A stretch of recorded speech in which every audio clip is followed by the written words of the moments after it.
All right, greetings everybody. This is Serpent451 here, aka Tony, with another episode of Weeb Warriors.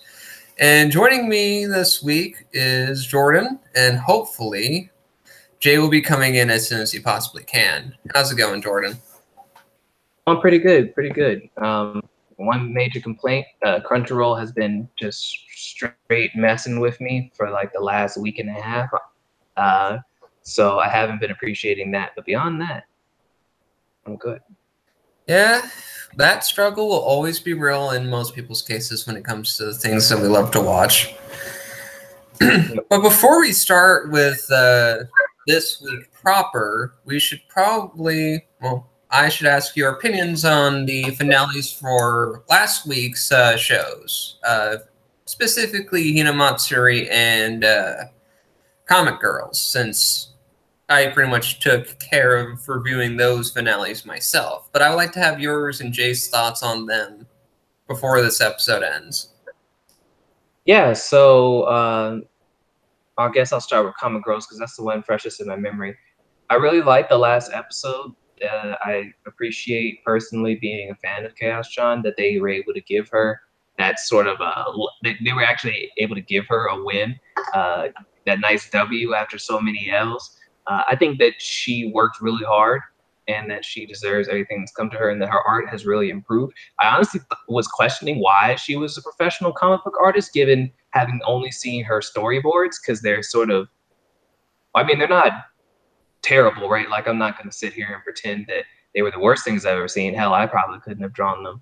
But seeing her actual, like, proper mock-ups, it's just like, oh, now I get it. Touch. All right, bet. But yeah, so that was interesting to see, like, the actual progression of a character over the course of a 12 episode series. You don't really get that a whole lot, especially with moe type of anime. So I'd probably chalk this up in my top 10 moe animes. Probably that you can actually stand. Yeah, I mean, I watched Comic Girls all the way through. It was great. I'm sure there's probably some other moe show that I've seen that I'm just not remembering off the top of my head, but yeah. So Comic Girls, I think it had a strong ending, really good potential for a second season. I'd really love to see how the girls adjust to, well, continue being friends in the new dormitory and whatnot, and I don't know, maybe see some new characters get introduced, things like that. I think that the show has a lot of potential to keep, going on as long as people are interested and it does well.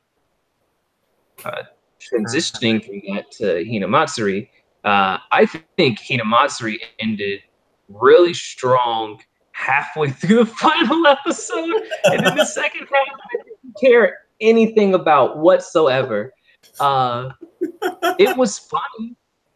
And I mean, it's really, I hope that it sets itself up for an OVA or a second season. Otherwise, I really don't know what was going on with the second half of that episode. Yeah, that's kind of what I was thinking. Like, okay, so it's a 3-year time jump and Mio's in fucking China. Yep, you doing superhuman martial arts. Although, admittedly, the funniest thing about that second half is her just kicking the shit out of a robot. That the master of the dojo basically says it's the strongest thing that we have here. Yeah, that's just it's just hurtful when you put out your best and then it just gets disrespected outright. Mm-hmm. Like, she could have at least continued to struggle with it a little bit. Like, yeah, Mio's like, nope, I want to go to Japan and see Hina and Anzu. Fuck this shit. Fuck this shit, I'm out. But yeah, so that was good. I'd watch a second season of Hinamatsuri, honestly, but mostly just to see Anzu and Hitomi. I could honestly care less about Hina. Yeah, honestly, the real winners of the show, like the real stars, are Hitomi and Anzu. Yeah, Hina is like, I never liked that sort of like, I want to say Kudare, Yeah, I think deadpan character. Yeah. And while I feel for Hina, and I, when she does have a tender moment, I'm just like, oh, look at it. Look, it's trying. But Yeah. for the most part, I'm not watching it for her. But that's one of the things I guess I got to give it up to Hina Matsuri. It has a very strong supporting cast. Mm-hmm.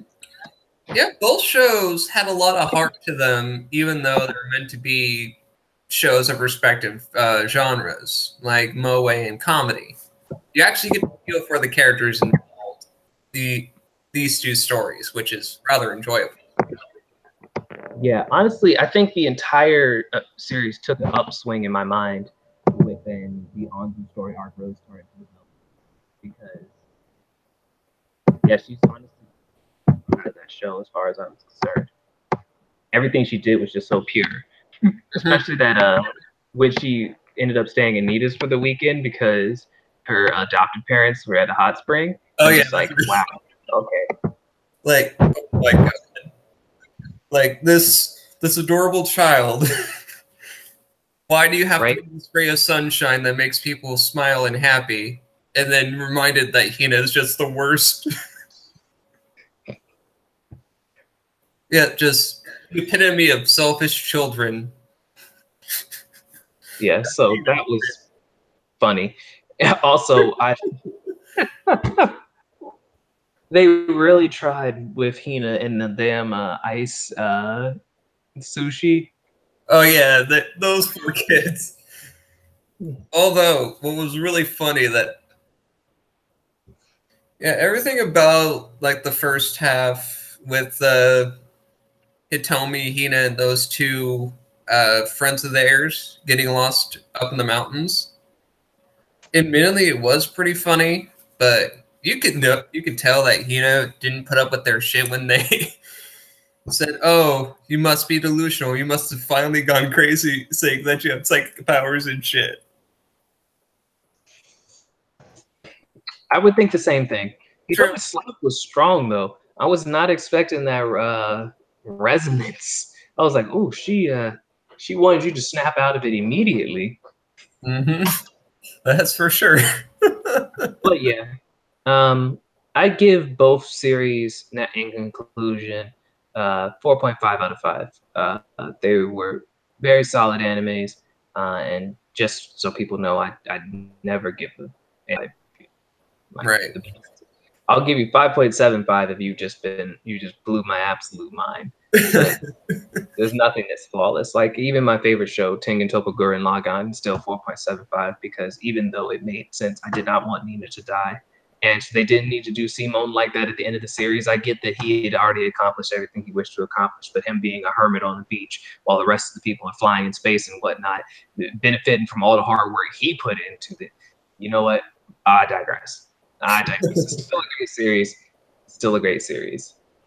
If you haven't seen it more into that with our topic for this week for the Otaku Soapbox. But let's get on to the shows for this week in particular, because Megalobox ended this week, and we have a lot to say about that show in particular when we get to it. That's for sure. But we might as well get into High School DxD Hero, focusing mainly on episode 11. Yep.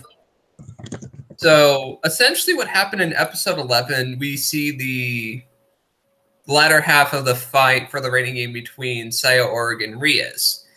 And you have Sayaorg going up against Rosweiza, Zenobia, and Kiba for the first half of the episode. And when Sayaorg releases his restraints, this man pulls no punches. Like throughout the fight, they stood no chance against him. They had to go with a clever trick in order to basically do enough damage to him for him to lose an arm for a short amount of time. Shit was crazy. Yeah, I mean, honestly, this fight as of recent has been extreme. Well, the fights in this series overall have been really over the top. Honestly, That is true. like you really get that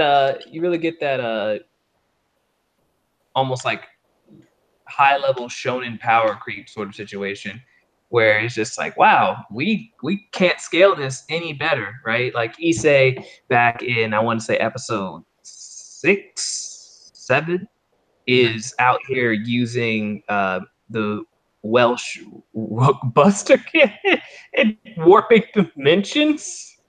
Mm-hmm. That's pure craziness and bullshit. And then you have the second half of the fight. It's since the only remaining pieces that everyone has, Cyorg has his pawn, and then Rias has Aja and Issei left after Kiba, Rustwise, and Zenobia get retired. And before, because there was a smaller fight, it wasn't really a fight technically, because we have Cyorg's queen go up against Issei, and she pretty much would have been killed if she were hit by Issei's punch in his Welsh Dragonic Rook form. And Cyorg said himself he pulled and forcibly retired his own queen just to save her life from basically becoming paste on the wall. Hey man, Issei wasn't here for the bullshit. Mm-hmm. After seeing his friends get absolutely destroyed by Cyorg. Who can blame him? And then the fight with Rias and Issei with Aja as sort of the backup up against Cyorg and his pawn. Mm-hmm. Oh, and to find out that the pawn is the Nemean lion. Ooh. Yeah, a sacred gear that's based off the Nemean lion, aka the Heracles, that took the form of a battle axe, but somehow became sentient and became an actual golden lion that can also take a human form and become armor for Cyorg. Hey man, sometimes you just gotta do a bunch of nonsensical crazy shit just because you got the power to do so. Oh yeah, that's definitely true. And Cyorg himself said no, because the Nemean lion basically said, you can actually wear me as armor in this fight. And Cyorg's like, no, I'm only saving you if the underworld's in like a major crisis. And Issei, wanting to see Cyorg at his full potential to kick his ass, says, wear the armor, just do it. It would be a fair fight anyway. And then Cyorg basically punches a hole in the lion with his lion armor through Issei. So Issei actually goes back into his mind, and he was about to go into Juggernaut Drive, but a piece of Albion's former wielders decided to basically help him get out of that funk. And he actually goes into his full balance breaker, which is called Diablos. I don't know for how long he can go into the form. It's not even named in the episode. I only know the name of the form because, well, I did my research. You mean because you enjoy this series with a burning passion? That much is true. Yes, I do.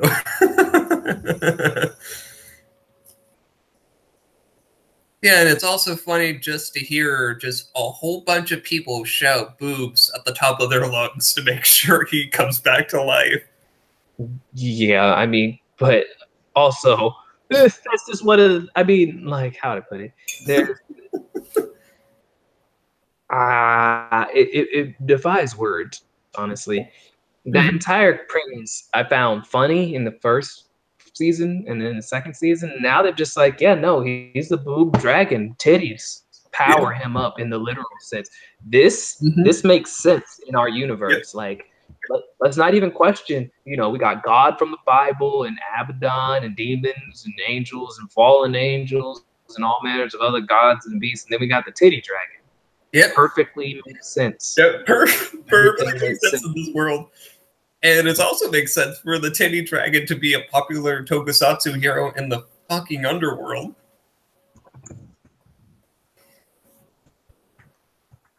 That's the most amazing part, I think.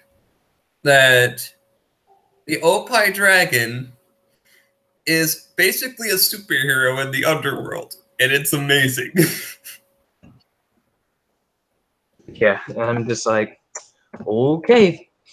Also, is it just me, or is there always more Longinuses, Dragon Kings, Demon Lords, whatever you want to call them, or whatever it is at the moment, than what you originally anticipated? It's just like, oh, yeah, there's the boosted dragon and the vanishing dragon and the poison dragon and the trickster dragon and Yeah, it's just so many dragons doing crazy shit. Like, hey man, dragons are powerful in this world, I guess. yeah, I mean, they were like a whole force during the Battle of Heaven and Hell and every other realm. I mean, okay, yeah. Honestly, I'd like to see the angels get more play, but I guess that's not really in the cards right now. Yeah, the only agents of heaven that we see throughout the series, for the most part, is Michael, who is the head of heaven, essentially, because God's dead in this world. And so Michael pretty much took up the job as the governor of heaven.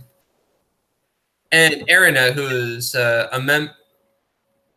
member of Michael's basically deck of cards, because the underworld deals with chess, so heaven deals with playing cards, like aces, kings, queens, all that shit. Yeah, the rules of this world are fucking crazy, and I love it. Yeah, I mean, people just be species jumping all the time. That's the thing that gets me. It's like, yeah, I was born such and such, but now I'm a demon. I'm just like, that's okay with you? Yeah, I guess. And you have like when they had the Kyoto arc, and Cao basically saying, "I'm the strongest human hero, and I'm going to kick everybody's ass." That's essentially what he said. But overall, I think this season, even though it hasn't ended yet, because episode 12 is this coming Tuesday, so tomorrow. Yeah. We'll see the last episode of Hero. It might be the last episode. I think it is, but we'll see the ending of this fight between Issei and Cyborg. It's going to be fucking off the hook to see the Diablos armor to be in action and named in the series. Because I'm really looking forward to just the end of this fight in particular. Yeah, I think it'll be a good conclusion. Or, I mean, technically you already know the conclusion of the fight, but I think it'll be a good adaptation to the conclusion of this particular chapter. And hopefully this will become one of those anime series that's not a shonen, that's not a member of the Shonen Jump family, that will get at least one more season, which would be nice, because it always seems to me like the really popular anime, both in Japan and the West, seem to get more seasons. Because I can count, like, there's a whole bunch of seasons for To Love Ru, for example. Lord Jesus, don't remind me. But I think High School DxD would be one of those shows that would get multiple seasons as the need would arise for our favorite group, led by our favorite titty monster or favorite titty lover. Because you gotta love the Opie Dragon for being a harem king.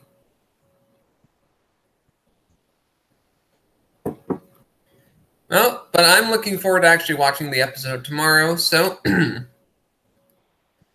we can see if Jay will come in, but I think at this point in time, since we're going to save Megalobox for the end of the episode here, let's get into the Otaku Soapbox topic for this week. I proposed this to Jordan. When did I say this?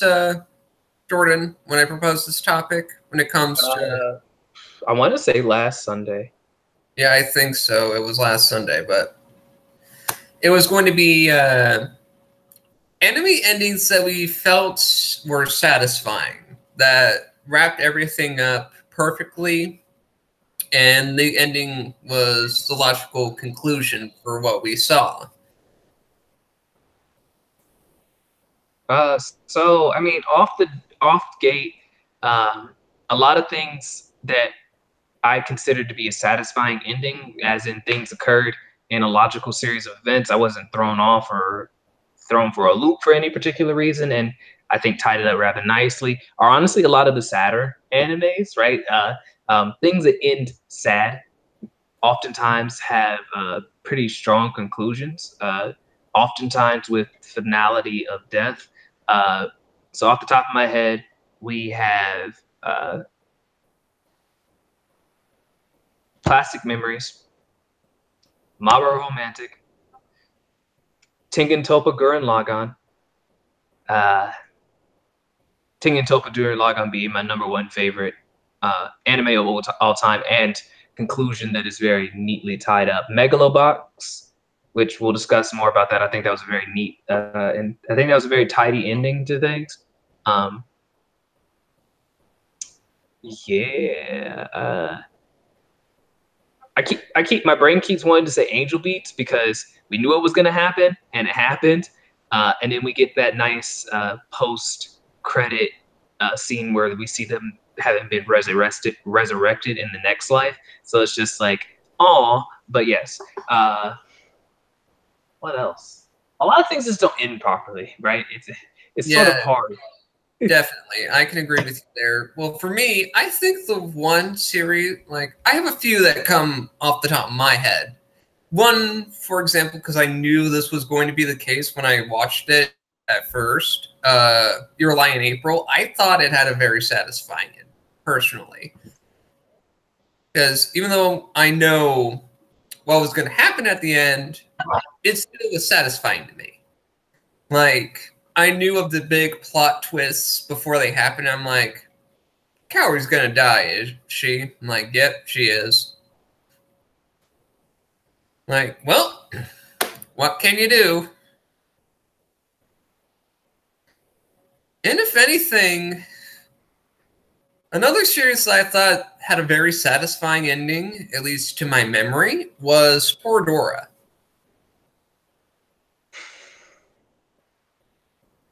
At least I found it satisfying. I can't. Have I seen that? What premise? Basically, it was a romantic comedy focusing on a kid who named I think his name was Ryuji. The only character I can remember the name of was Taiga.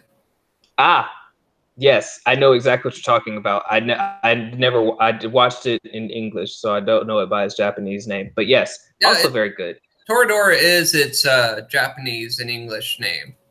I did not hear Toradora at all. I heard you say like Ryutsuki or something like that at the very beginning. Yeah, no, Toradora is the name of the series. Yes, Toradora. Yes. Well, then, me being the fucking crazy person that I am, I should at least mention one Fate series that I thought had a very satisfying ending. None at all. Impressive. Well, to be fair, I think Fate Zero had a very satisfying ending, at least to me. Fate Zero is a prequel. How is that an ending? Well, I would have said Unlimited Blade Works because, well, I really have no opinion of Unlimited Blade Works to begin with. I was more like, yep, this exists.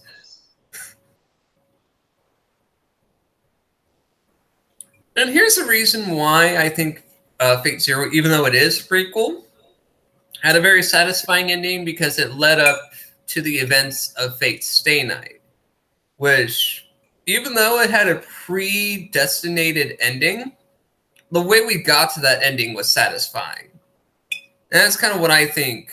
In my opinion, it's either because it really depends on the show that my mindset changes. If it has an ending that I can basically predict off the top of my head, I'm like, I think the journey would be more beneficial to me having thought the ending was satisfying. That's specifically the case for Fate Zero or any other prequel series. When it comes to shows like Toradora or Your Lie in April, even though if I can predict some of the things, if I'm familiar with those genres, not only is the journey satisfying, but actually seeing the ending and actually feeling something at the end is also very satisfying for me. And the one thing that I can say doesn't really have satisfying endings, even though they can wrap up fairly nicely, but you feel like, oh, something's missing, is most harem anime have horrible endings. And they're not as satisfying when they conclude.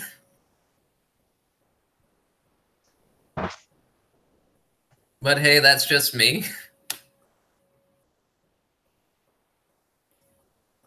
So my question is, what is it about the shows that you mentioned, Jordan, that were satisfying to you? I'm sure that most people who are watching this are very curious about that as well. So for Tengen Toppa Gurren Lagann, the reason that I find it most satisfying is that one, Simon accomplishes exactly everything he sets out to do. Two, we see the defeat of the anti-spirals and the I won't call it the success of the spirals because they haven't been given that opportunity, right? In theory, I guess if you were to extrapolate, I guess they could fuck it all up again. But nonetheless, everyone's character line story, in my mind, is very neatly tied up. And while there's potential for the universe, I guess, to continuously expand beyond that point, you could argue that with anything. I also just sort of like the finality of everything, right? Like the anti-spirals are dead. They're fucking gone. The spirals are alive. Humanity is going out to expand into other planets. Everything's great. Boom, boom. We're out there. We're getting it. Simon's happy. Not necessarily the business I want him to be in, but whatever, right? Fuck me. So yeah. Also, the series is just great all over. I really like mechas, and I really like over-the-top stuff. So, what? What? True. Mechas that harness the power of evolution? Stop the nonsense. I love it. Saikano, terribly sad anime. Terribly, terribly sad. But the world gets wiped out, so that's the end of that. I don't really know how else to play it. Like, literally everyone dies. Like, there's no... That's it. That's the ending, my dude. Like, that's... it was depressing from start to finish, and it did not get better. Literally, that's the only anime I've ever been like, there's going to be an upswing, and there just isn't. There will never be an upswing. No, it won't. If you just really want to be fucking sad, watch Saikano. Yeah, I'm getting sad just thinking about it. But solid, wraps up. Plastic Memories, same thing. We knew she was going to die because essentially all of the robots in that universe have artificial senescence. And lo and behold, final episode, she dies. Circle of fucking life. Mama Romantic, same piece. She only had so many days left on her, and she ran out. I mean, what else are you gonna do? I wanted there to be Disney magic. I was praying that there would be Disney magic. Everyone was praying that there'd be Disney magic, and there was none.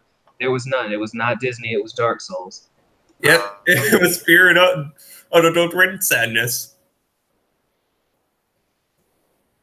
Like, I mean, this could be the next line of questioning, like another topic for the week after next week, because next week will be our overview and review of Darling in the Franxx, because it will be ending this coming Saturday.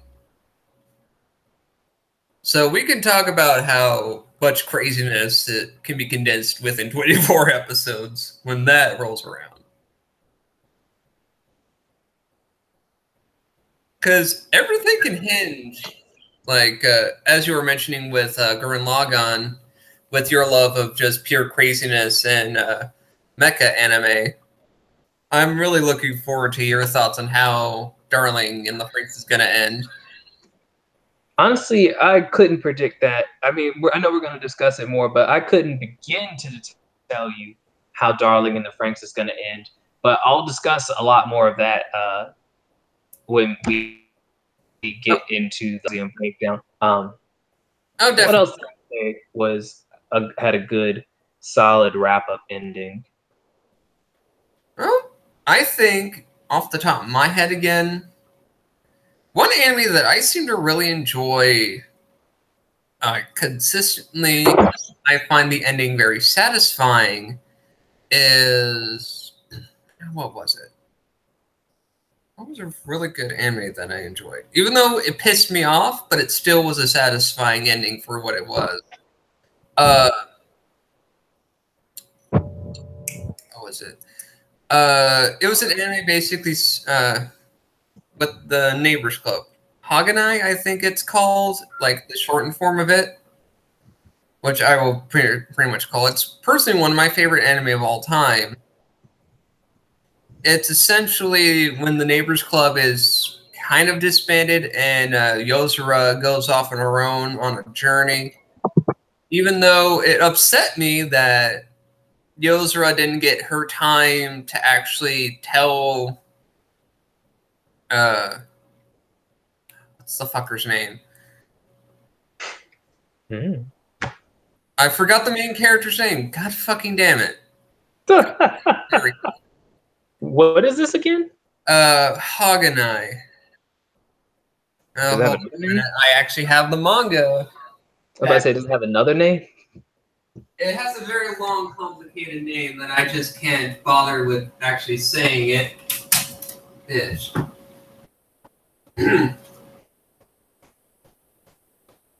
Where are you? Alright. Here we are. I'm here. I might as well grab a volume from the back. Yeah, it's spelled, well, the shortened form is spelled Haganai.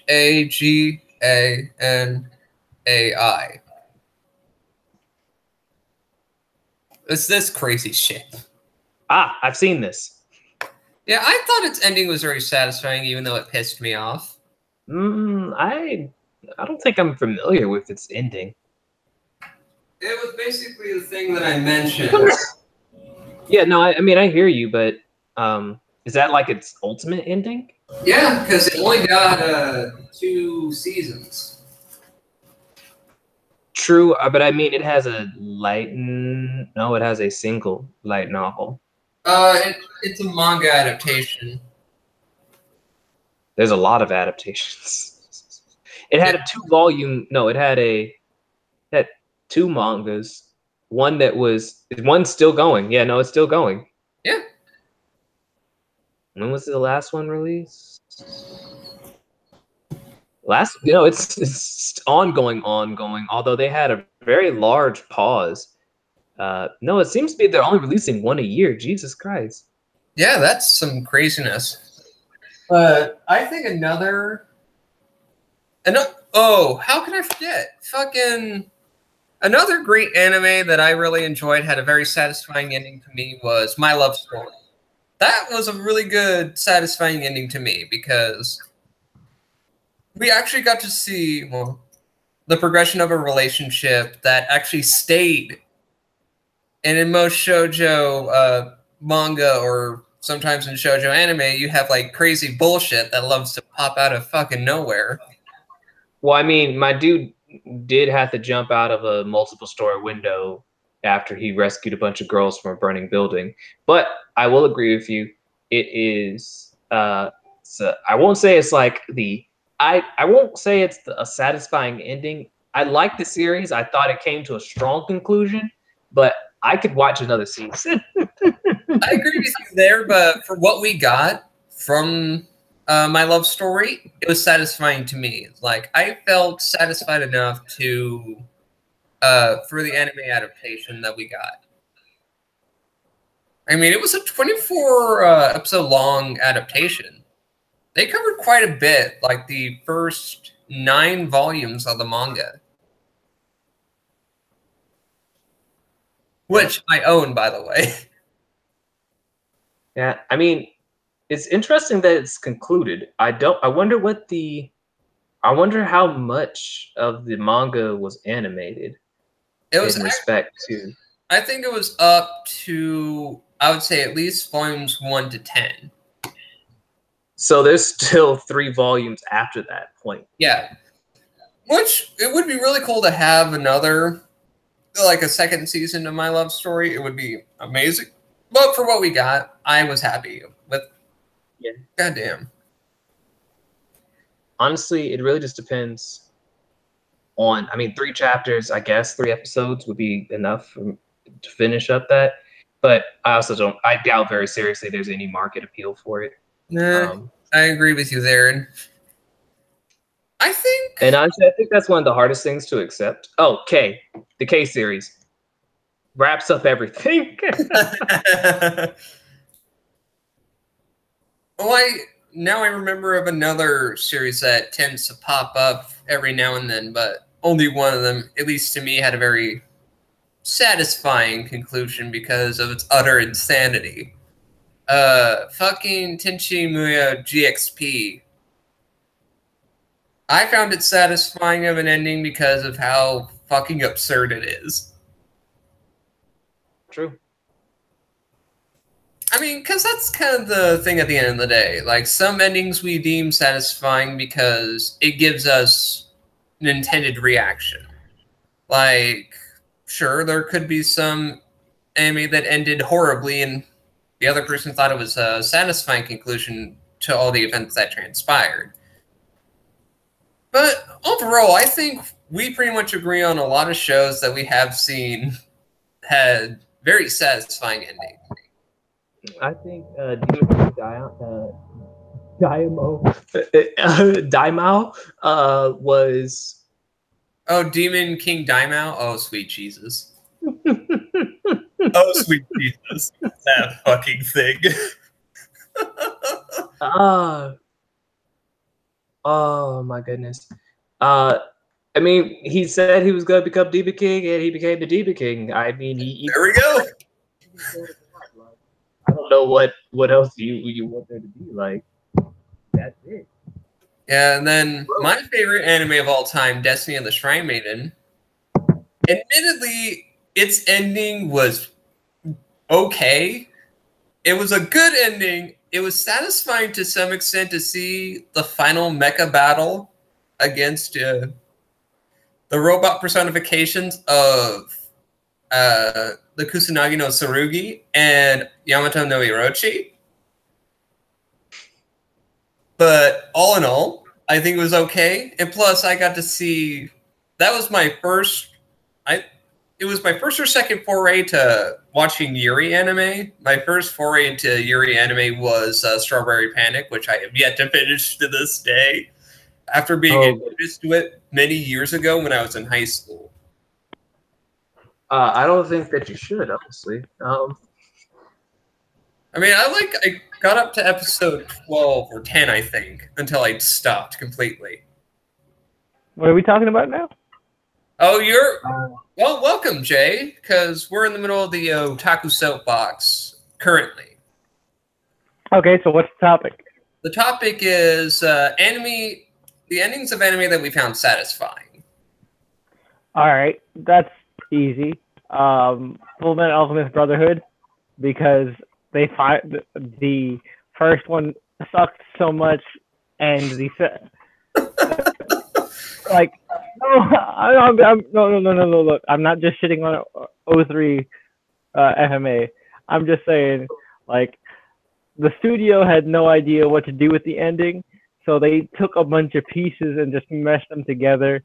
And after the manga finally finished and we knew the real ending, they were finally able to make something cohesive that made sense, and you didn't have to watch a movie to get the actual ending of the freaking series. So I was happy about that.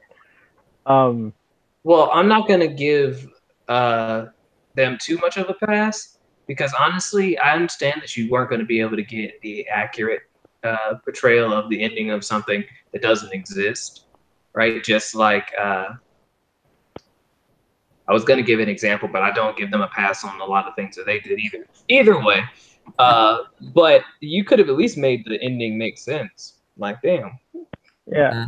All right. So another one that I'm gonna point to, and I know I know a lot of people will give me shit for this because people just like to hate on this show because it's one of the big three. I thought Naruto had a solid ending. But at least it ended. I mean, yeah, it ended. That's true, Jeremy. You're right. It ended. It ended right into a spinoff about his son, which is really more about Naruto. Look. I'm not counting Boruto. Naruto's story itself ended. Like, no. How do your story end? He's still a main character in the spinoff. He's not a main character though. He's a fucking background character that sits on a fucking desk. We're not getting into this conversation because it's a whole fucking. I've had this argument with Naruto fans all the fucking time. It's not even a Naruto show anymore. It's just Naruto for the sake of branding. You're right. It's not Naruto anymore. He's taking a large departure from his predecessor in many regards. But we're not going to get on board. I don't want to.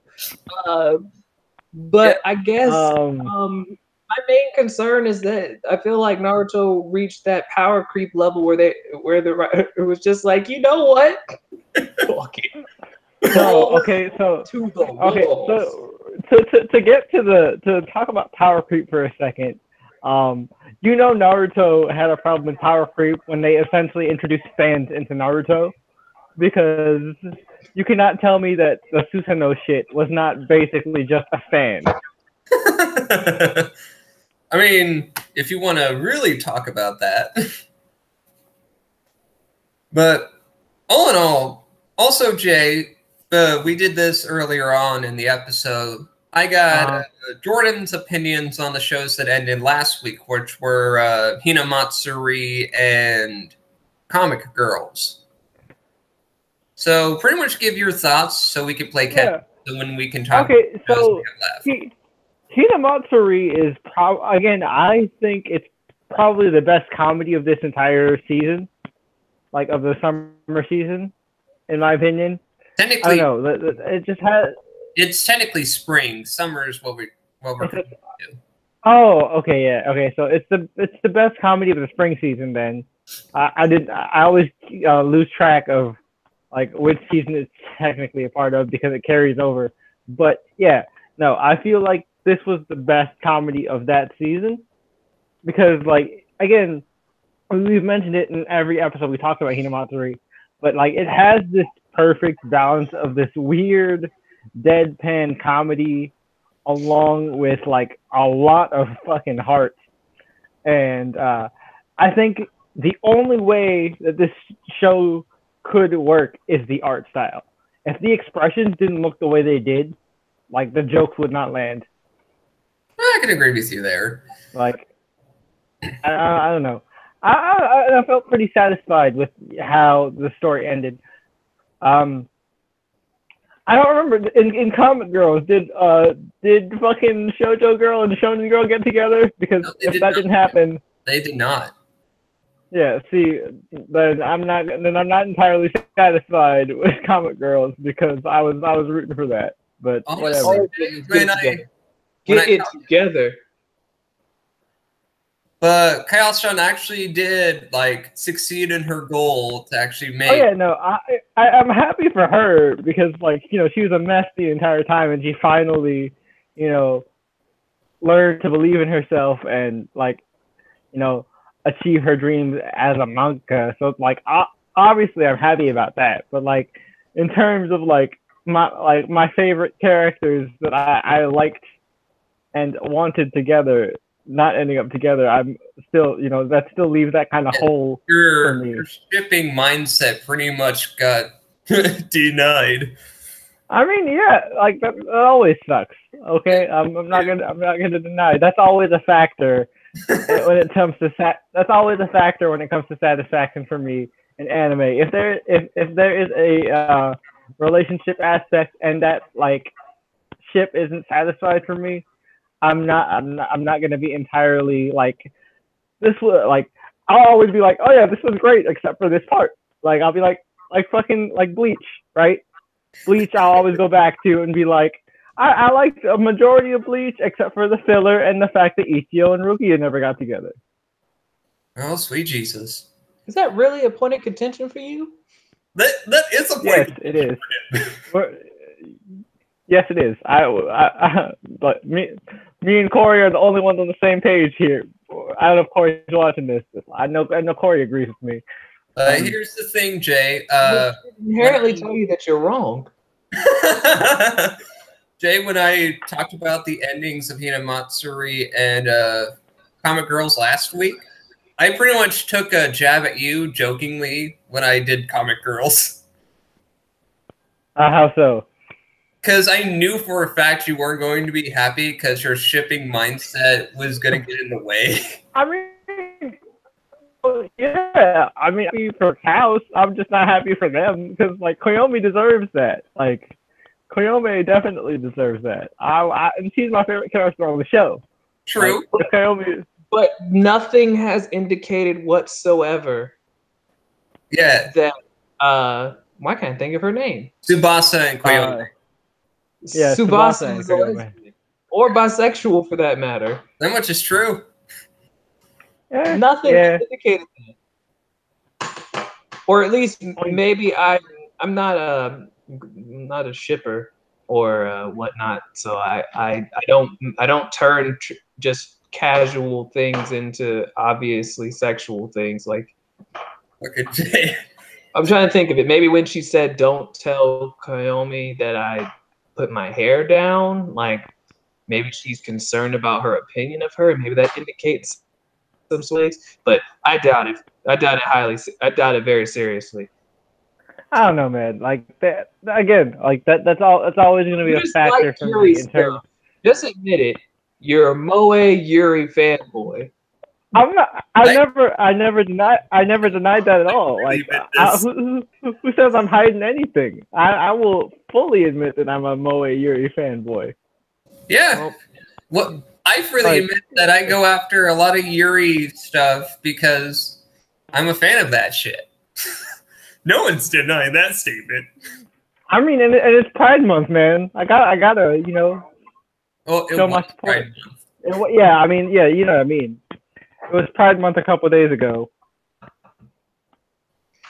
Don't use Pride Month as an excuse. Don't use Pride Month as an excuse. Miss me with the bullshit. I pretty much accept Yuri all day, every day.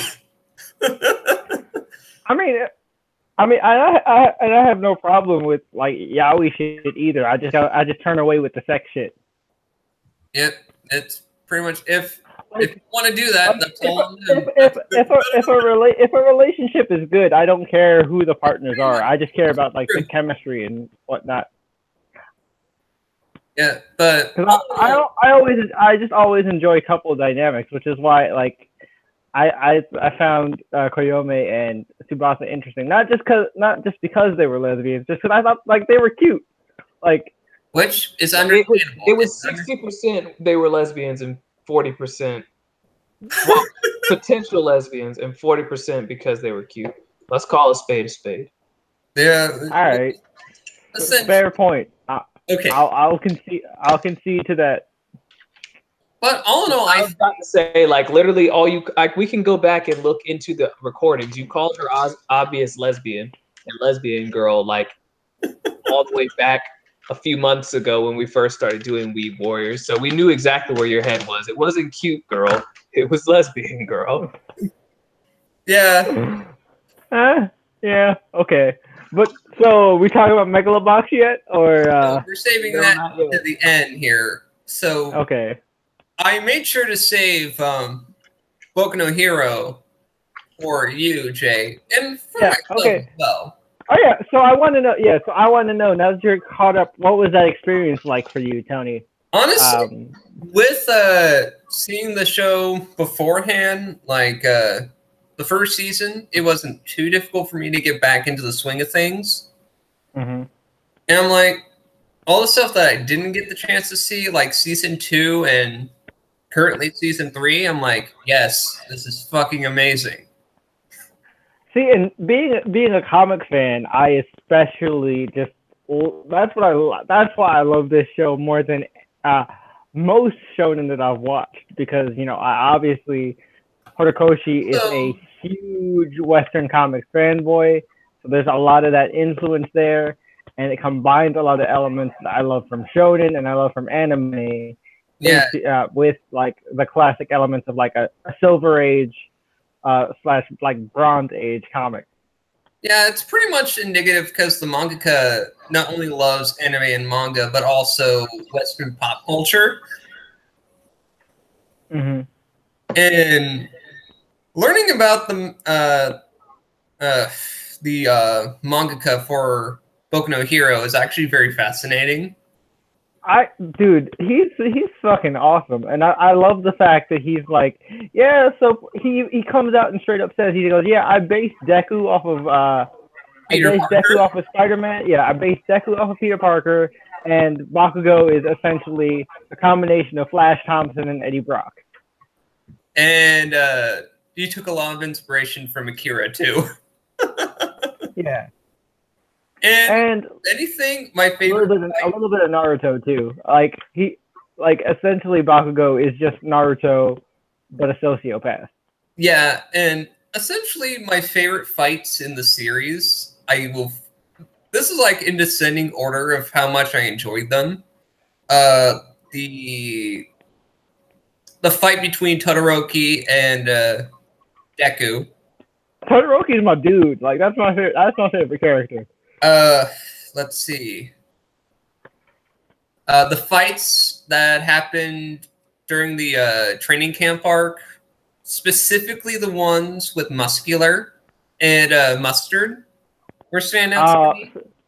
I mean, anytime Tetsu gets to shine, I'm all for it, because Tetsu is also pretty dope. I like Tetsu. Fight between and then everything that Tokugami and Dark Shadow during that entire arc too was fucking killer. Tokuyami is like probably, because in how my ranking goes, it's like it's Todoroki, Yajirozu, Tokuyami, and then Sue. I like because Sue is like the most capable out of the kids. Like, she has the most, like, not flashiest power, but she's the most competent with her limited power set. And then the fight between Uraraka and Bakugo is another favorite of mine, because this girl really put her all into it. I appreciated that. The all-time favorite fight in the series is the one between All for One and All Might. Yo, when I read that in the manga and he did the surprise United States of Smash by switching his arm, I lost my shit. But with the music behind it, oh my god, it was just seeing that like for me, it was like, this is off the hook, and I actually really like All for One as a villain. He instantly jumped into some of my favorite villains of all time.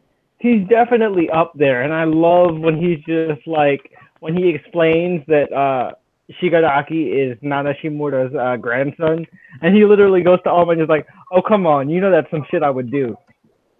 Yeah, and that's Alma. And I thought, seeing him like, damn, dude, you are one twisted motherfucker. And I like that they actually showed Nana Shimura in the anime, because the manga never shows Nana. Like, we only get to see her eyes. We only get to see her silhouette. We don't even get to see her eyes. I think the only reason they showed Nana in the anime is because the movie's coming out this summer, and next summer, and that's gonna focus on All Might and his tutelage under Nana. So Which, by the way, Funimation's actually going to release the film next fall. Yeah, it's not a simul release. They're gonna do. It's coming out in the summer in Japan and fall in America. I haven't watched enough of the dub to really know if I like the voices enough, but I'll watch it anyway because it's Funimation and I don't really have a problem. I actually watched the dub for like a good majority of it until like episodes 50 to 51. Mm-hmm. Yeah, so essentially I heard all the dubbed voices, and they were pretty solid, all things considered.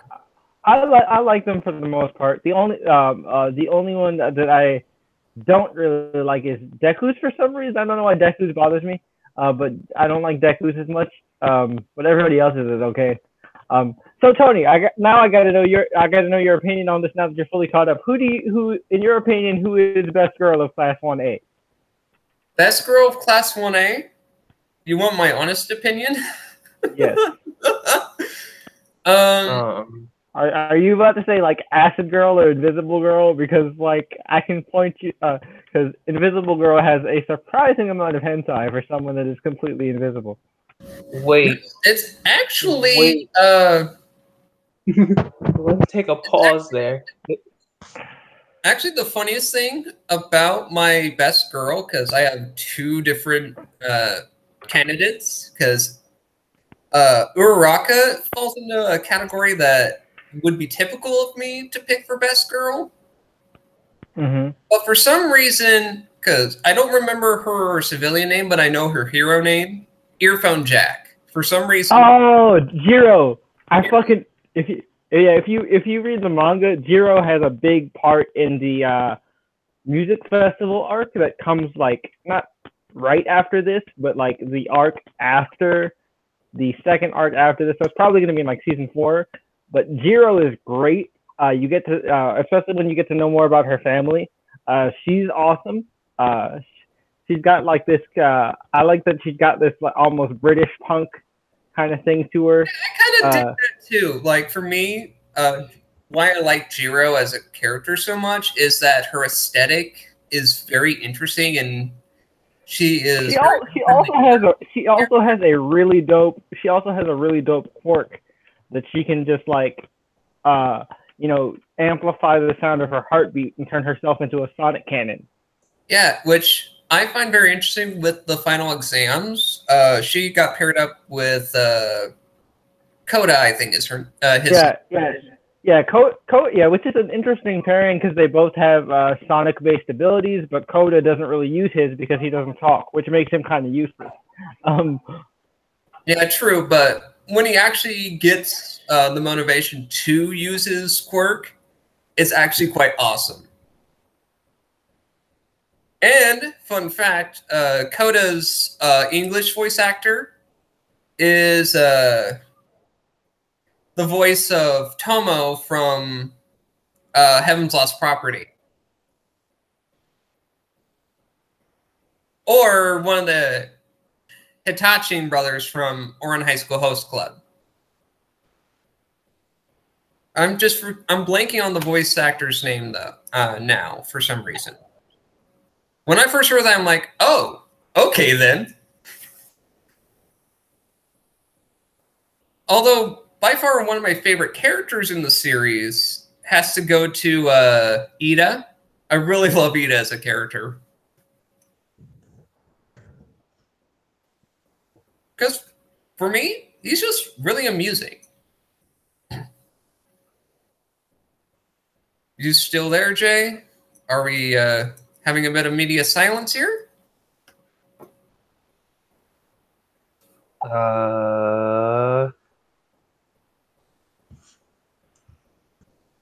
It appears that we have a bit of media silence. Oh well. I'm not sure. At least it's not Cox Internet because we have the same internet provider and live in the same neighborhood. So, sorry about that. I don't know why my sound cut off. I couldn't hear what Tony was saying, so I had to like disconnect and reconnect my microphone. Okay, that's perfectly fine. That's acceptable. But anyway, as I was saying, Jiro for me is best girl, but my favorite character in the series so far is Ida. Nice. See, my candidate for my best girl, I said before, is Momo Yadirozu, but that's mostly because like Momo could have easily been this like rich girl stereotype character, like the Hime type, where she's like she thinks she's better than everybody else because she's rich, comes from a prominent hero family, very similar to like Todoroki's background, which is why they're often paired together. But Momo is also what makes Momo so interesting, and why I like her as a character is she's super sheltered, and she's just so awkward around people because she's not used to interacting with people, because she's just used to just hanging out in her palace of a mansion, and the only people she's ever interacted with for real are her servants. So when she had people over for that study session for the written part of the final exam. And she was like serving these extravagant snacks, and Uraraka was just like, those cost like 40,000-50,000 yen. Like, yeah, what? Oh, these are just our leftovers. Oh, and then let's not forget that she actually spent money on clothes when they were going. Okay, so I told Jordan about that, and he had such a fit because he was like, she can make clothes herself. Why is she buying? All she needed to do was eat some cake and just pull it out of herself, and she could have made those costumes herself. Well, speaking of that, let's actually get into reviewing the episodes. Like episode 50 and 51. Let's go into those, if you don't mind, Jay. Okay, so I enjoyed these episodes, even though these are kind of the cool down episodes. These are kind of the transitions into the post All Might era of My Hero Academia. It's basically the students moving into the dorms because they're taking on new precautions now that like everything's happened with the training camp arc attack and the kidnapping of Bakugo and all that other stuff. And so basically, in a couple of the episodes, we have like Izawa and All Might interviewing the different families and saying like, so do you guys accept, moving into the dorms? And we get different glimpses of different families, which is where we get a quick glimpse of Jiro's family. Like I said, they're great.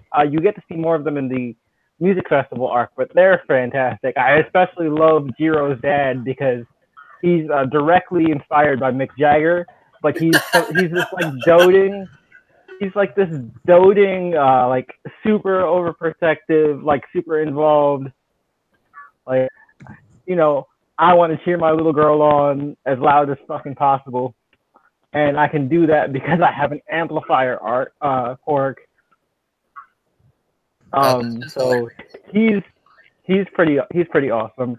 And the funniest interaction of that particular episode was the fucking Katsuki family, Bakugo's parents. Oh yeah, that shit was funny. Oh, fucking I forgot them. I forgot Bakugo had a last name. Cause I was just like, he's just Bakugo. Oh yeah, that's right. His name is Bakugo Katsuki. But yeah, I love that his mom has like the same kind of temper as Bakugo, and she's like trying to make Bakugo be more respectful by beating his ass in front of his teachers. And then apparently within the year. And then you have his dad, who's pretty much the mouse of this entire household. Well, yeah, and he's also trying to be the voice of reason but his voice is like a 2 when theirs is like a 20. Yeah, and he's just like, can we not? Can we please not? Like, there are people here. You're embarrassing us. This is just feeding the Uraraka Bakugo shipping fanboys. It's just like, see, the equation just like the dad. I'm just like, no, stop it. No, stop the nonsense. Stop it. That's definitely now. That's definitely the big thing. So in the next episode is when they officially move into the dorms and stuff, and you know, our favorite rapist, Mineta, he obviously has a mission. I'm sorry, did you just say the greatest? I mean, that is literally what the fandom calls him. Look it up. That is what they call him. He's the rapist. Y'all have seen that video, right? What? Y'all have not seen the Grapist video? There's a rapist video? Where he rapes people in the mouth? Oh my god, no. I'm gonna send it to y'all. Anyway, but moving on. So yeah, everybody's favorite rapist, Mineta, of course, has his big mission, which, you know, as any standard anime pervert's mission is when he moves into a co-ed dorm, it's to sneak into the girls' dorm room and steal their panties. Yeah, because that's his modus operandi for a lot of things. Because when he found out that the first floor is where the the bathrooms and all that is, I was like, "You're not going fucking anywhere. Stay away, you dumb bastard." What I love is we'll watch this once the show's over. But like, what I love is that like they keep the whole Jiro's whole like complete distaste for Mineta, because I don't know, I guess Mineta doesn't find Jiro attractive because she's more tomboy-y, but like he never includes her in his perving, and I think that's what pisses her off. Which is why she like personally attacks him all the time. Yeah, that's like, stabbing her earphone jack through his eye and shit. Yeah, which is immediately very hilarious. Which it all turns out to be a competition. Like episode 51 was basically a room measuring contest to see who has the better room. So I want to know who you think has the better room. In my opinion, Tokoyami's room is the coolest. But I was an emo kid in high school, so. No, well, I was an emo kid in middle school. I don't think I was an emo kid in high school. I was more an emo kid in middle school and grew out of that in high school. I can tell you which room made me laugh the most. Which is that? 2 rooms that made me laugh, like out loud. Mm-hmm. Shizo's room made me laugh because of how minimalist it is, because it's more fitting in my personality. Like my mindset, I'm very minimalist, even though I have some stuff in my apartment, not to the extent of most of my family members, because I find it. So which one is Shizo again? The one with the quadrupla arms. Oh, you're talking about I always thought isn't his name Shiro? No, his name is. It's Shizo, I think.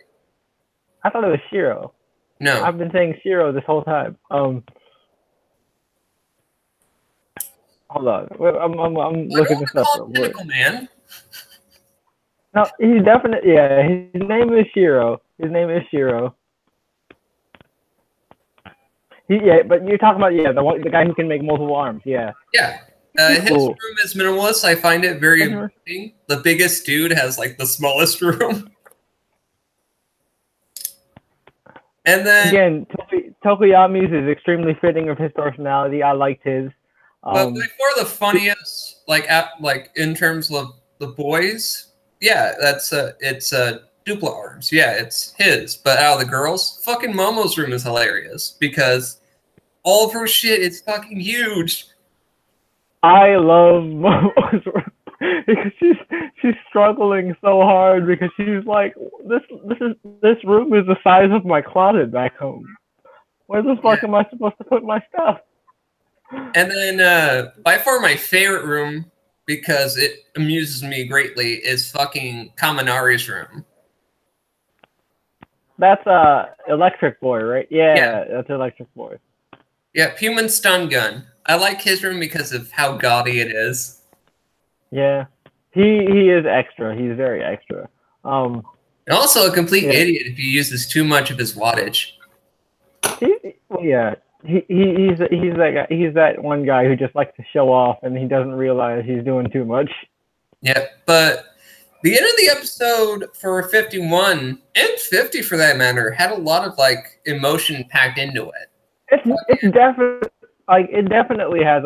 I would say 50 more than 51 because of the whole thing between Deku and his mom, and like her kind of talking about how like I want to support you, but I don't want you to die. Yeah, I Like, don't want you destroying yourself to become a pro hero. And then what Sue and Uraraka said to the group that rescued Bakugo, when Sue basically broke down in tears saying, I am sorry for what I said. What? Yeah, I thought that was great. Like I thought that was great, like building of their friendship. Also, quick comment, like, what happened to Deku's mom? Because, like, we see her in the flashback again, and she's, like, taller and skinnier, and somehow she, like, I understand getting bigger over time because, age, metabolism slows down, but how'd she, like, shrink that significantly? Oh, you don't know, Jay? When it comes to, like, most women as they age, they shrink too. Osteoporosis, osteomyelitis, and a bunch of other bone diseases. Women get older. It's just the nature of the beast. I don't know. Because, like, she didn't just shrink a couple inches. It was, like, a good, like, a head. She's, like, a good head shorter. Amen. Here's the thing that I can give from, like, my family experience. Although, to be fair, most women in my family aren't really that tall to begin with. They're, like, in the mid to lower 5-foot range. Except for the grandmother that I disown, and I'm glad that is running in hell, is in the 4-foot range. All right. Yeah, so essentially, I could put my arm on the top of most of the women in my family's heads, and they hate me for it. But I really liked that. They took the time after such a big climactic, fight to have this cool down period. I know a lot of people are like, oh, it's filler. It's not filler. You're telling me you don't need a break after all that shit? Like, I needed a break. I feel like I needed that break. Especially with because I did a little bit of my own exploration into what's going to be coming next.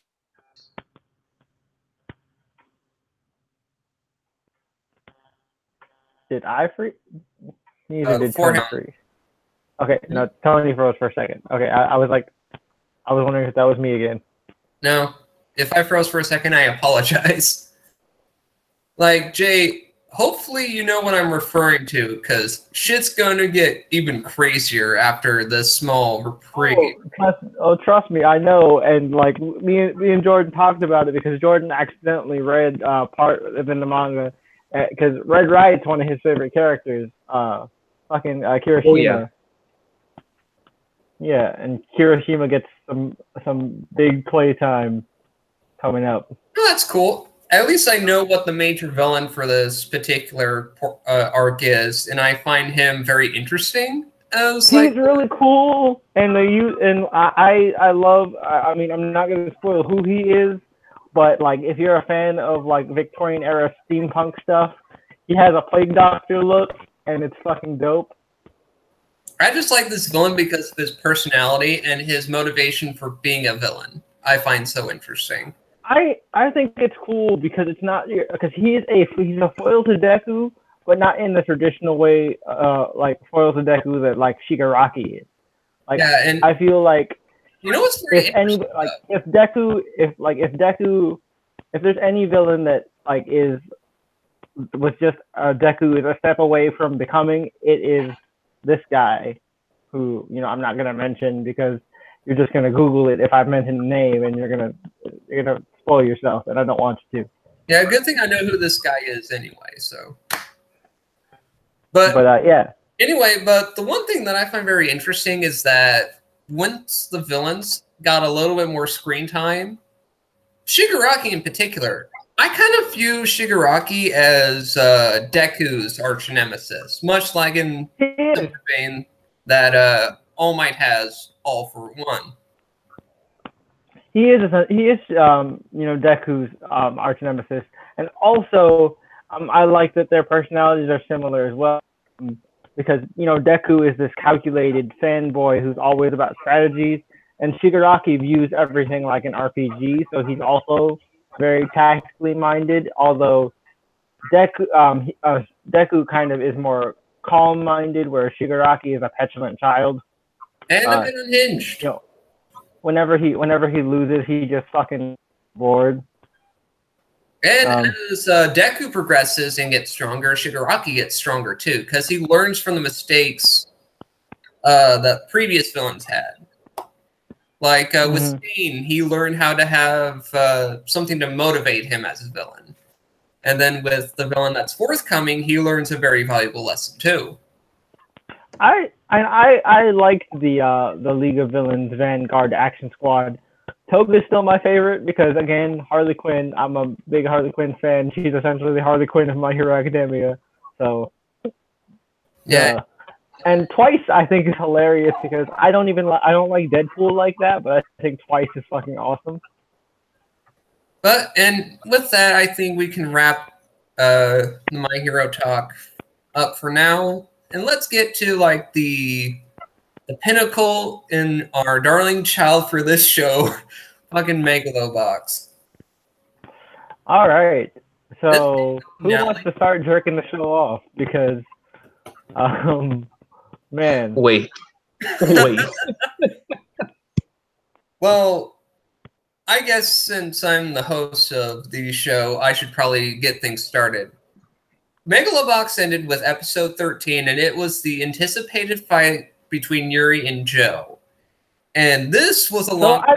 I didn't actually get to talk about I wasn't here for like the two like lead up episodes to the fight, so I just want to talk about that real quick. Like, give your thoughts on those episodes, Jay.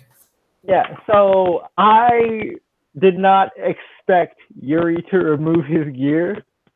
So when that shit happened, I got so fucking hyped. I was like, oh, they're about to actually have a real boxing match? Oh, man, this is going to be so fucking cool. And I liked that, like, Yuri respected Joe enough to be like, I want to see things on his level, so I'm going to remove my gear. And I also just like that he took the pain like a champ. He was just like, I ain't no bitch. I'm screaming. Like this hurts like hell, but I'm gonna make it. I'm the champ. I don't need this shit. Like He did, you know, or he was. Yep. Yeah, and even Sachio respected that. You know what I'm saying? Like when Yuri was by himself in the final fight, and Sachio came up to him and gave him a water bottle because he's like, "You're alone," but like, it's not. I'm not giving you this out of pity. I'm giving you this out of respect, and I don't want to hear any fucking excuses saying you were tired when Joe beat you. Like, that kid is so awesome. Like, Sachio has really grown on me. At first, I thought he was gonna be annoying, but I ended up really liking Sachio by the end. But yeah, Sachio, supporting character. Interesting overall as a lot of the other supporting characters we saw, not necessarily in this anime, but in this season. The spring animes. But definitely story was sad. And I love how Shiroto Industries has like this like very deep corporate espionage, sort of like almost cyberpunk sort of feel to it. It's just like, you saw too much. They never fully explored that, and that's why I'm just like, oh man, there could have been a whole show about this, and I would have watched it.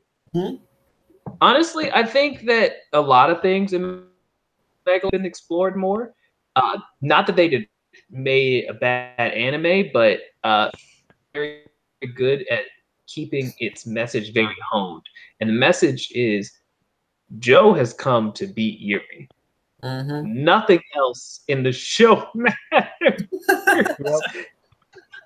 Well, then you got the like Joe's gonna beat your ass, and there are gonna be some dope ass beats in the background while he does it. Like, I know we talked about it over Facebook at some point, but Jay, what did you think of the fight between Joe and Burroughs? The Joe and Burroughs fight I thought was really good because he took what he learned from his previous fights and applied it all in there.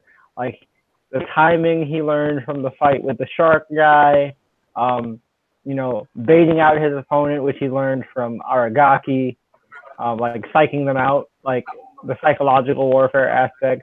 And then of course, he used timing as his main weapon against Burroughs to finish him off, which was a key part of how he defeated Mikio.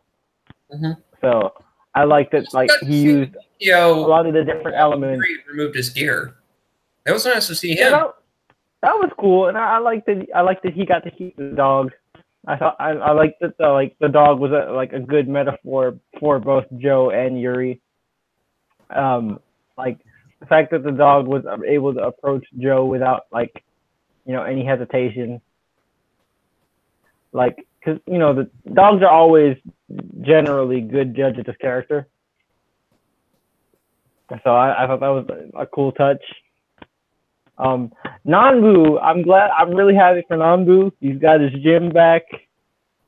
He's things are really going well for him. He didn't die or get turned into soup, so yay.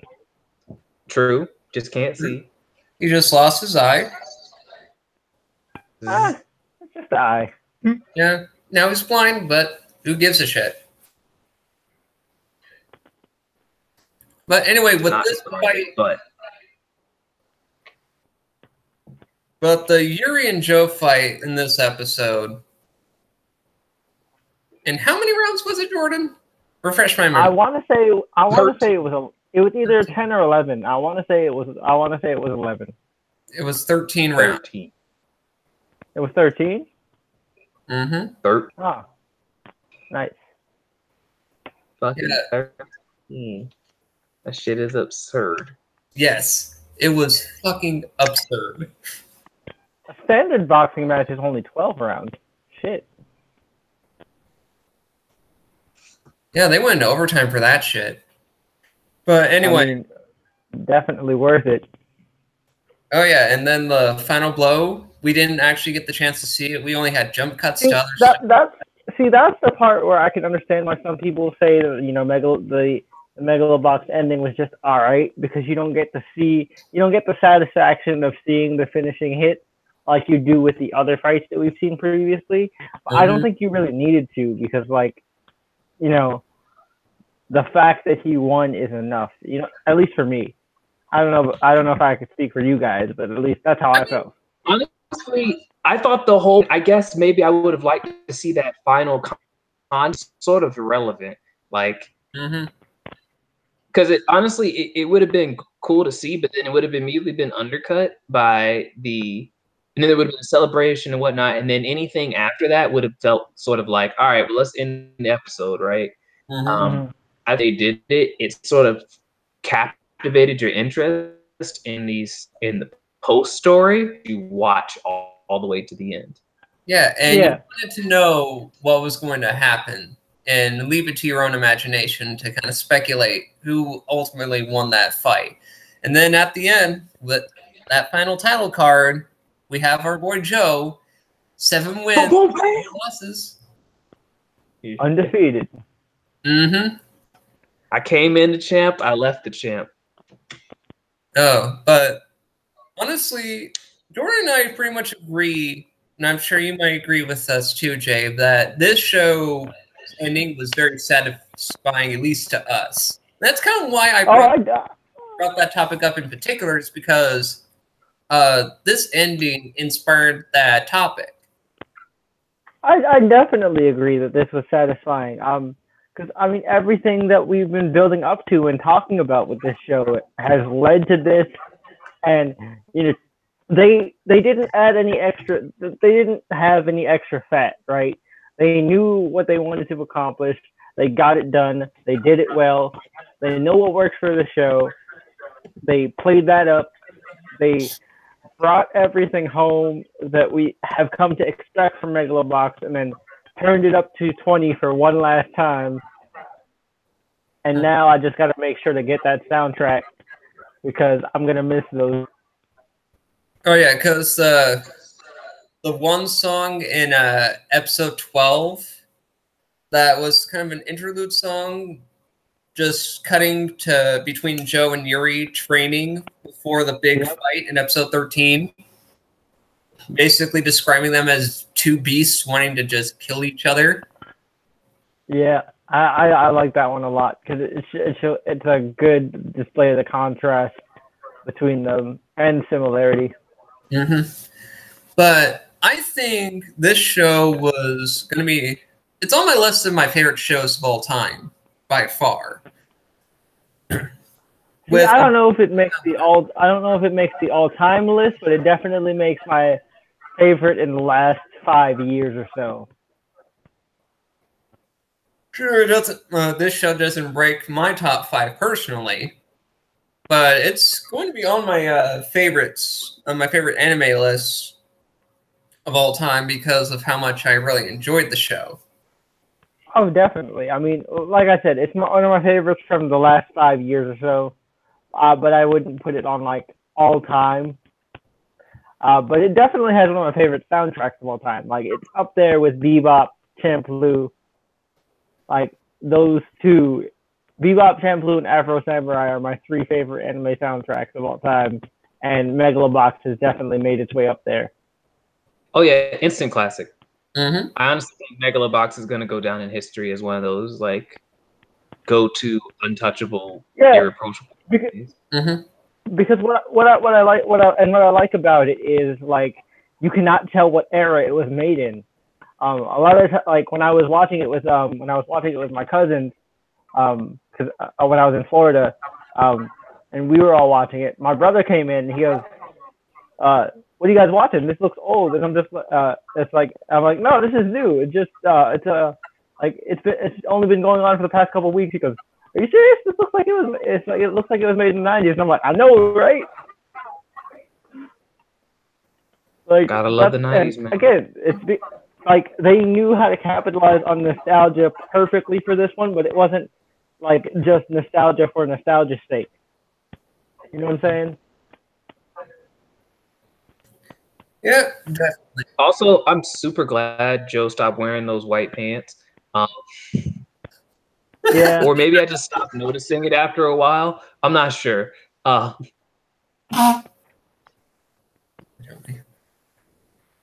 For whatever reason, there's just something about his character design in the first few episodes changes stuff.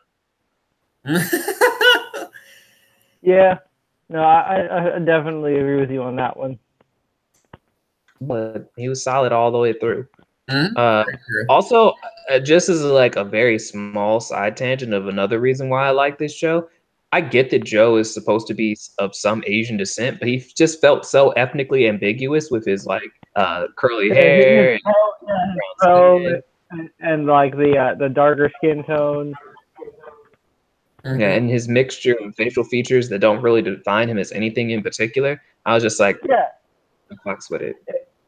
Yeah, like if anything, I was like, he just looks like Spike. Like, I never really knew what Spike was, like, ethnic wise either. But I'm like, he just looks like Spike to me.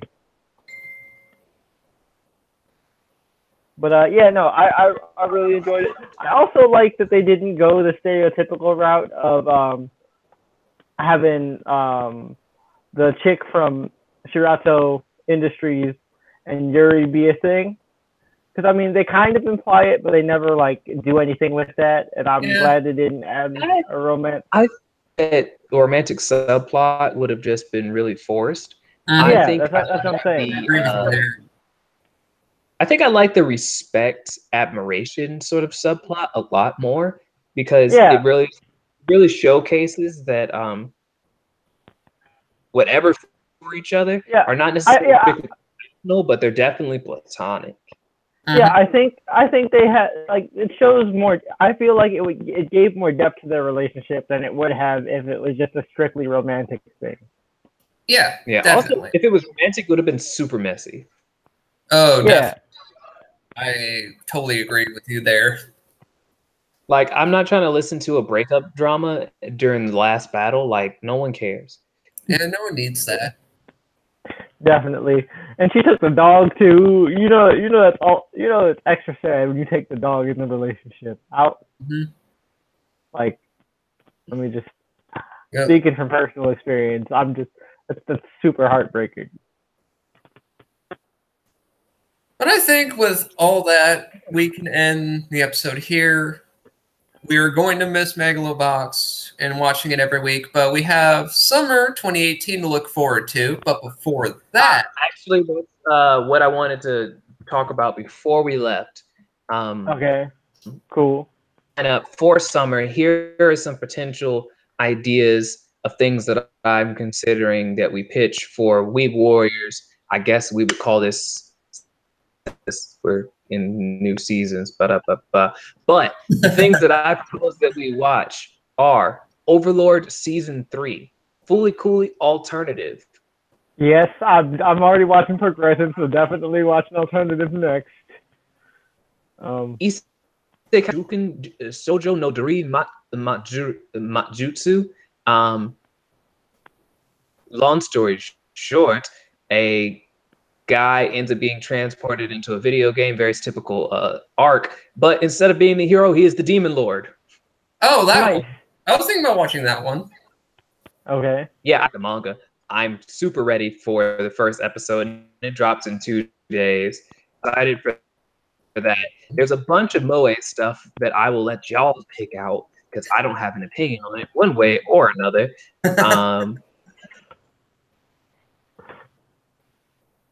There's Jasa-chan Dropkick, which is a violent slapstick comedy about a delusional gothic lolly who summons a demon girl and they end up living together. All right, that sounds like an interesting premise, but I'm gonna have to look at it. Trying to kill the demon, and the demon is trying to drag the gothic lolly to hell. Series, moving right along. Yeah, I know that sounded just ludicrous enough to be right up Tony's alley. No. There's a new Zoids. Zoids Wild. What? There's a new Zoids? Oh, yeah, no, that one definitely has to go on the list because Zoids was the shit when we were kids. Yeah, true. I agree with you. There's a few Bishonen things that are up here. So, yeah. All right. A lot of potential candidates for the next half of Weeb Warriors, mostly talking about summer. But once that all wraps up, we have next week, which is our overview and review of Darling in the Franxx. Which I will be probably binging over the next week, the last 10 episodes, because I only got to episode 10 before I left for vacation. Well, last 13, I guess, because it's like 14 actually, because it's 24. Yeah. So, yeah. So, I gotta watch those last 14. I have not gotten to episode 20 yet, so I will let you know my opinion on the fuckery when I get to episode 20. Oh no! Everybody I know who watches this show has told me 20 is when Trigger takes over. Yeah, because that's some special kind of fuckery. So I'm interested to see what exactly everybody's talking about. Because there are several different things you could mean by Trigger is the one that's taking the reins here. Because for the most part, from what I've seen from the first 10 episodes, A1 has kept Trigger in check. So I'm very interested to see where this goes. Believe me, with a lot of the things that this show has presented, sweet Jesus. Like, I have never, well, that's not true. This is the one show that I've seen a rabbit fan base so insane that it makes me sad for some people. I mean, if Jeff from Mother's Basement is any indication, I can already tell that I'm either gonna really not like this last half, or I'm gonna like it a lot and not understand why people are hating on it. For me personally, well, to kind of give a little bit of a taste of my initial thoughts, I'm just enjoying this show for the ride, and the stuff I'll like. The stuff I'll hate, I'll pay no mind to. I'm sorry, I missed the entire beginning of this. What show are we talking about? Darling in the Franxx. Darling in the Franxx. I was talking about like how everybody I know who has told me about the show has told me, including you, that from 20 onward, Trigger takes over, and it gets like way too fucking. I don't even know how to like describe type of like fuckery before I make any determination. So I know I've been dick riding Darling in the Bard this whole time, like up into episode 20. It was very solid, and I thought me and Tony, me and Tony were in our private Discord chat with like theories and whatnot. We just said, screw anyone else in the Discord. It's not watching the show right now. Just don't look in the chat for like the next hour and a half because we're not stopping, right? Like fuck y'all. But it was great. It's super solid. I was ready I knew there was gonna be some really big reveals, expecting those exact reveals. Yeah. Right. Episode 20 onward, and you're just like, what? It's like an M. Night Shyamalan twist. Now it just matters if it's going to come into a good conclusion or if it's going to derail itself. I haven't seen the latest episode, so I can't really speak on it. I haven't seen it myself yet, so. But yeah, like I'm very interested to see what this decline that a good chunk of the fandom is talking about. So we'll get our full opinions next week. Yep, definitely. And like we said for a lot of other of these special episodes, or this show in general, it's going to be raw opinions. And if you don't like it, well, too bad for you. Pretty much. That's kind of the nature of our personalities. Like, we have our tastes in a lot of different genres, and our thoughts on shows are going to be our definitive thoughts, and you're not going to change our minds on it, no matter what you do or say. Yeah, that's kind of how we work. That's what makes the show so fun. Oh yeah, I mean, if we sugarcoated shit, this show would be boring as hell. Definitely, and part of the reasons why we don't have very many friends online, Jay, if you eloquently put it yourself, because of my very loud and tactless personality at times. Personally, my exact words were, "This is the reason you drive a lot of your online friends away, Tony, is because you don't know how to properly use text." But that's not your fault. But that's a whole nother conversation. I know. I like Tony's social deficiencies. We'll go with that another time. Tony, you can go ahead and sign us off. All right. Well, All right, everybody. Join us next week for the Darling and the Franks review. Sure, there's going to be a lot of fuckery when it comes to that show, but anyway, Jay, plug yourself because this is what we. Okay. Yeah, so I am back from vacation, so same normal schedule. Started doing something new today, actually, or I guess technically yesterday because it's after midnight.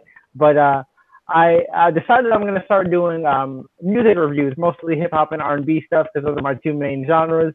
And I decided to start with Drake's new album, Scorpion. I have a full review of that album up on my channel.